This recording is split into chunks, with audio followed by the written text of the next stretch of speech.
Welcome, June 14th, 2023, and we have our 2023 Stanley Cup champions last night, Vegas Golden Knights over Florida. Anywho, first, this is Center Ice Productions. Welcome to it. It's episode 31. It's my top 10 predictions in the draft, the mock predictions in the mock draft. Anyhow, please hit the likes and subscribes below. That would be muchly appreciated. Okay, so again, last night we had the Vegas Golden Knights easily handling Florida. This was not even an interesting Stanley Cup final. It was so sad because Florida, where did they go? After the first three series, this wasn't even a close Stanley Cup final. To be honest, it was very disappointing. I just don't know that this Florida team was a team that played with no type of organization whatsoever. They just looked so. There was no plan. They looked out of sync, continually. Anywho, this is a Habs channel, so we'll get back. And congrats to the Vegas Golden Knights. There's a lot of players there. Good to see them get it, but I know Bettman should be, be overly excited because this has always been his pet. He always wanted Vegas to win a cup. This is kind of his. He's done everything to make sure they did. In 6 years, however, it is remarkable. However, they made some good decisions. At least out of the West, they were one of the teams I projected as being a major threat. It was them in Edmonton. Okay, so here we go. In the upcoming draft, this is Center Heist Productions, my projections of how the top 10 are going to go. I'm going to make a three-part series because I've got all the info written down here in the projections off the sites that a lot of scouts have done their homework with, and I'm just going by their projections, but I made my own opinions. For the top 10, this is how I think it's going to roll. Okay, we all know the first draft pick is an easy. We know there's no decision here. Chicago has it, and it's going to be Connor Bedard, hands down, generational player, no and ifs and buts. Number 2 pick goes to the Anaheim Mighty Ducks. They will take Adam Fantilli in my projection, unless they trade that draft. I know they were earlier put out there in the media world that they would take offers for that pick. So unless there's a trade made, which you never know, I see them taking Adam Fantilli. Then we go to number 3, which is the Columbus Blue Jackets. And for me, I think it's hands down Carlson's number 3. And I see Carlson going there. I can see them using him very much so in their system. Then we go to the Sharks. And now this is, no, I'm sorry. I'm totally sorry. My number 3 is Will Smith going to Columbus. Sorry. Totally, I did a switch there. So it's Will Smith going number 3 because Columbus wants that defenseman. Then at number 4, we have the San Jose Sharks, which I would say will take Carlson. Now, I would have thought Carlson would go number 3, but I think it's the fact that there's been so much rumor that Columbus has had their eye on the American, which is Will Smith. So we go, like I said, that's number 4 is going to be Carlson for the San Jose Sharks. And then we come down to the Habs, where this is a Habs channel. This is, I honestly think, we've heard, heard Benson, we've heard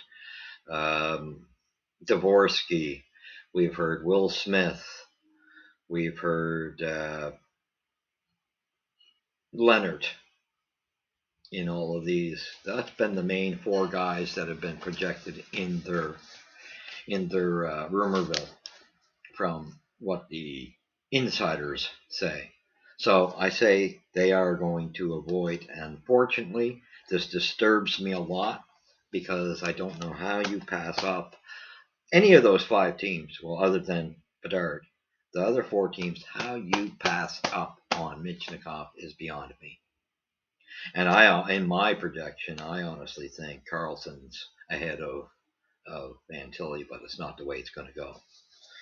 That's just my I have more. I like that player more than I'd like Fantilli. Fantilli hasn't shown me enough, whereas Carlson has, and so has Michnikov.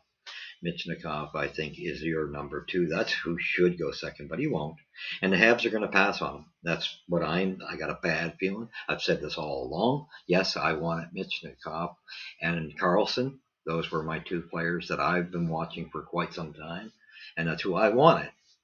Do I think they're going to pick who I want? No.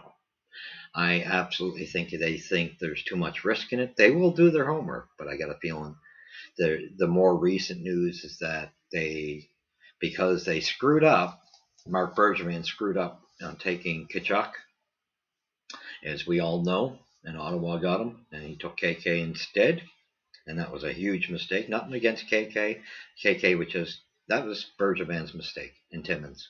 They should have picked Kachuk. We know that. So this guy, why they're going to go with Leonard is because he's that style of player. So there's no doubt in me this is going to be the fixer-upper for Kachuk. However, I think you're making a phenomenal mistake on the talent that's in Michnikov offensively. And we need those offensive numbers in my prediction. You will still have time to find the Kachuk type player. Why do it now when you got such a talent there? So I think those top five teams are definitely going to pass on him, and it's sad. Okay, so sorry that I went on a little bit there, but the next one is Dvorsky goes to Arizona. That's who I think they will pick. I think it clears down. That was the other player that the Habs were noted. One of the other players the Habs were noted in interest. But I think he'll go 6 because I think the Habs will go with Leonard. 7, the other one that the Habs were interested in, Zach Benson, will go to Philadelphia. And he's got such an explosive talent. He's going to me, he's your Daniel Briere type. So he fits in there beautifully. Then we see where Michnikov finally goes. And it's going to be because of Alex Ovechkin demanding Washington to bring Michnikov in, and because he'll have closer ties, being Russian, to helping get Michnikov to come to the NHL.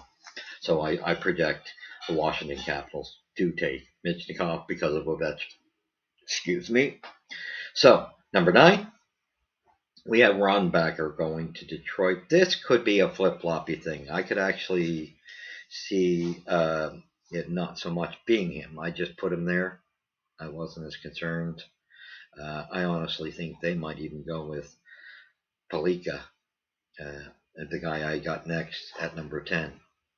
And so don't be surprised if between 9 and 10 I kind of actually think Palika may go to Detroit, and then you'll have Rambacher go to St. Louis. So it's kind of vice versa there. And that's here nor there. So that's your top 10 projections from Center Ice Productions. That's what we think is going to happen. We have Bedard going 1, Fantilli going 2, Carlson going 3, Smith going 4, Leonard going 5, Dvorsky going 6, Benson going 7th, Michnikov going 8th, Pelika going 9th, Reinbacher going 10th. That's how I see that going, unfolding your top 10 picks. So, and I did do a flip-flop there because, like I said, I had Reinbacher with Detroit. I don't think Detroit needs him, to be honest. I think they're going to be looking at Pelika more so. So that's why I just swapped that one. So that's, thank you. Let me know what your opinion is. That's my projections. Everybody's got an opinion. I kind of, seen, I think a lot of us agree that the Habs are going to miss out and deliberately bypass Michnikov, and I think it's a huge mistake.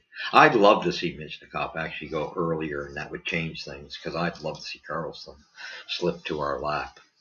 But I mean, if Michnikov was at 5, I would hope that we're smart enough to take him. I just think you can't. This is the second guy in overall talent, and he's a scoring machine. To me, he's going to be a very close to an Ovechkin type player, and I just don't think he could pass it, but we're going to. So those were my projections. Like I said, I'll say it again. Connor Bedard, we all know Chicago. Anaheim takes Fantilli. Columbus takes Carlson. The Sharks take Smith. Habs take Leonard. Arizona takes Dvorsky. Zach Benson the Briere type player is going to end up in Philly. Nishnikov goes where we think he's going to go because of Ovechkin at number 8. And Pelika goes to Detroit because that's probably the type of talent they're looking for. And Reinbacher goes to St. Louis, where St. Louis is kind of in rebuild mode, and that would be an ideal defenseman for them. So, with that being said, we will start with part 2 tomorrow. Whenever I put it up, I'm going to try to do it for tomorrow. It was just too much. I thought I got these all written down what my thoughts are, and the top 10 really were where I focused on more. Where everybody lands after it, I don't really care, to tell you the truth, because to me the top 5 are your key players that it really matters. So there's such a drastic dip after that. I mean, they're good. So mind you, they'll match players of last year's draft, but that's a huge difference from the rest. The top 5 in the draft are so exceptional that yeah, it's going to be. After that, I didn't. To me, it just didn't matter as much. I went with at least the top 10. I put more work into the top 10. After that, there's some things that could go differently than what I'll project in the two new videos. I would say that I'm in agreement, and I've said this way back before anybody said it. Musty is somebody I've projected the Habs with that later draft should have their eyes on. And I heard Junkie say it in yesterday's video. It was nice to hear because I projected that. This is a player of my interest way back, probably about a month ago to 2 months ago. I've had my eye on him, and I'd love to see us grab him. But anyway, I will explain all of that in the next video, because Musty to me is that he's the dark horse in the draft, in my opinion. And I'd love to see the Habs grab him with that 31st pick. I just think he would be in range. However, I do think he'll go before then. But that's who I'd have my eye on if he's available. So anyway, thank you for following, and please hit the likes and subscribe below. We'd muchly appreciate it. We're going to be coming with another 2 parts to this mock draft, which, like I say, this is the main one that I put the most work in because so much can happen the rest of the way through. Anyhow, thank you. Hit the likes and subscribes. I appreciate your following. We're trying to grow the channel, and draft day is going to be an exceptional day. And yeah, we'll see what happens. It's getting exciting now. I think my biggest excitement now that I was glad the Stanley Cup was over. It was just terrible. It didn't go the way we thought. I mean, I projected the Knights to win, but I thought that there'd be more fight from Florida. I felt so bad for Bobrovsky. He was left hung out to dry in that series. There was no, I don't know what the coaching was thinking there, because there was no game plan in the way they played that series. Terrible Stanley Cup final. Sorry to say that, guys. Florida looked so good in those first 3 rounds and just didn't show up for the final. Now, mind you, I think they were banged up, but I think they learned a lesson too. They got to size up a bit more. There's definitely missing pieces there. So it's sad. Glad it's over. But what I'm looking forward to is now we know that Gary Bettman did say that he would take up the meeting with Montreal on Logan Mailloux right immediately after the playoffs, after the Stanley Cup final. So we can expect any day some news on that, and I'm looking forward to it because I'm hoping that finally Bettman wakes up and takes this suspension off of Mailloux and he is able to be put into the lineup now, be available for the NHL. However, saying that, I think he should spend a year down in Laval. Okay, so thank you very much. Hit the likes and subscribes. Keep your eyes open because we will have a second part and a third part coming to this. And yeah, thank God. Like I say, it's sad because this Stanley Cup final was a joke compared to last year's. So yeah, let's now the excitement goes to our upcoming draft, and I do think a lot of errors. I'm glad some errors been cleared. I will put some news there of some of the things Hughes has addressed, which I'm happy with. That he won't be making the mistake of in these trade rumors. He kind of put the one with Carter Hart to bed, and I think he's pretty much, I don't know, I think there's a lot of things that are going to be quieted down because there's too many rumors coming from the insiders. He's not going to do something stupid. I can't see it. I hope not. I think they're brighter than that. Anyway, thank you again. We will go to the next episode, and please hit the likes and subscribes. We will see you in the next episode. And where does the puck drop first? Here at Center Hice. God bless you all.